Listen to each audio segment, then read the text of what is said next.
This is an unboxing of a Binoviewer. Let's open and see. Okay, I have now cut the top, and this is something I received from Germany. It's a second-hand Binoviewer. It's a Baader Maxbright Binoviewer, as you can see. And there's nothing inside this other than the newspaper.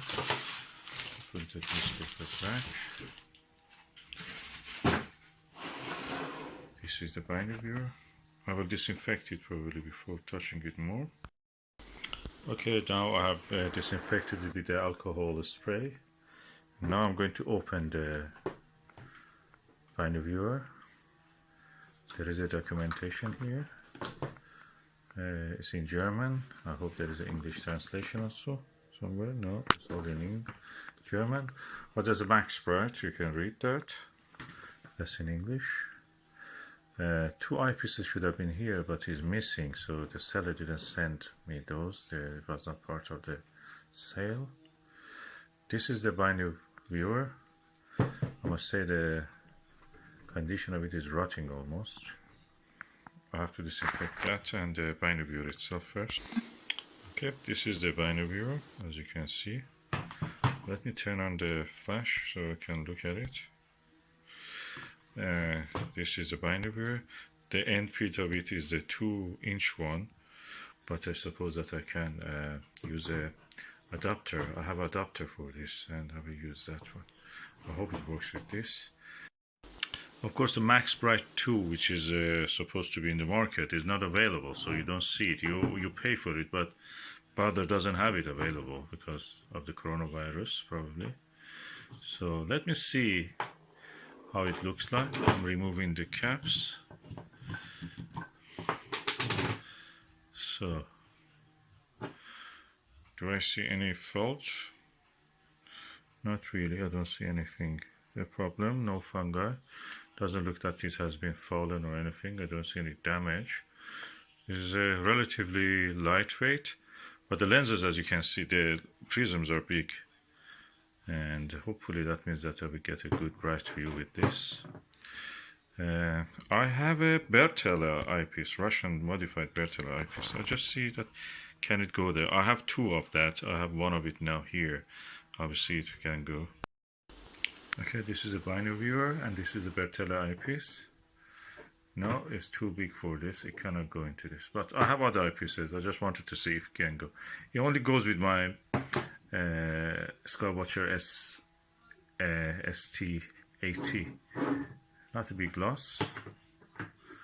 I have an adapter for that. Can go with this, but so far looks alright to me. Needs a little bit cleaning probably down there, but that's another matter. Has it been the screws tampered with? I don't see any evidence of tampering with the screws as far as I can see. So no, I don't see any evidence of tampering with the screws. The test will be in the night sky, that I can actually look at it and just view something with it. And I will do it in the first opportunity. Okay, I'm using the Baader Maxbright Binoviewer. No Barlow or anything. I put the Barlow, but that was too much. And I removed even the diagonal. That was another Baader star diagonal mirror one. And yeah, now that is good. I can see without any problem. It just goes into there, and there is enough travel. It's inward travel is needed, not outward. And I'm using the SV1 aspheric 23mm, a pair of it. And it's good. The only thing is that this one is a bit loose, so if I push it like that, the images will merge and you can see 3D. But I have to look at that in the daylight just to see why this one is a bit loose. The other one is alright. And yeah, see a retaining ring there, probably that's the one that's a problem. But anyway, it may not be even a problem, but it's amazing. Nothing compares to having both eyes. The cyclop way, that is one eye, is not really built for the human beings. We are the people who live in three-dimensional view. We have two eyes and we have to use them, and the images by two eyes merge. Beautiful. Oh, hallelujah. There is a screw here which was loose.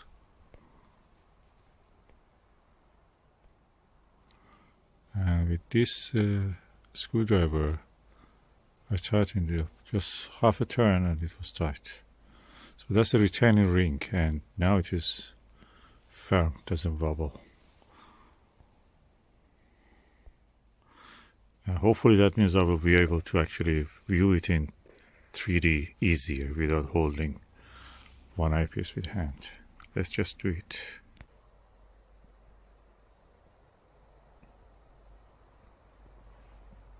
Imagine that in 3D. Of course the camera cannot show both eyepieces, so impossible to see or show you in 3D like that. But anyway, this is a cyclop view of it for you. Oh, hallelujah, that's it, done. 3D easy. I repaired it in the dark. That's the ultimate amateur astronaut. Beautiful.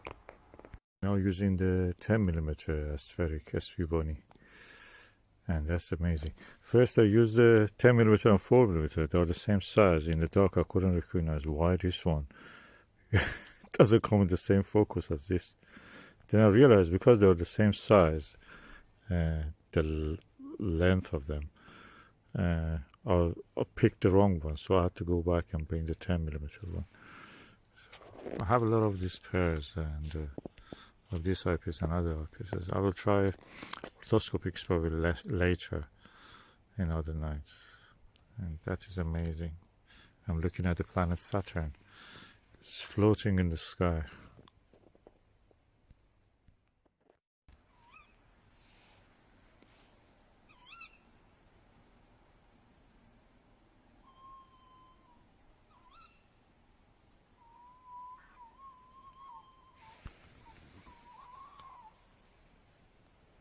Wow, so relaxed. 10mm aspheric, that's the SV1 eyepiece. A pair of them and the Baader Maxbright. Looking at the full moon almost. Last night we had a lunar eclipse, so it's just past full moon. Not many objects, not many shadows, I should say, on the moon, but it's stunning, the view of whatever visible at the limb and also in the other parts. So relaxed. No more cyclop or cyclop.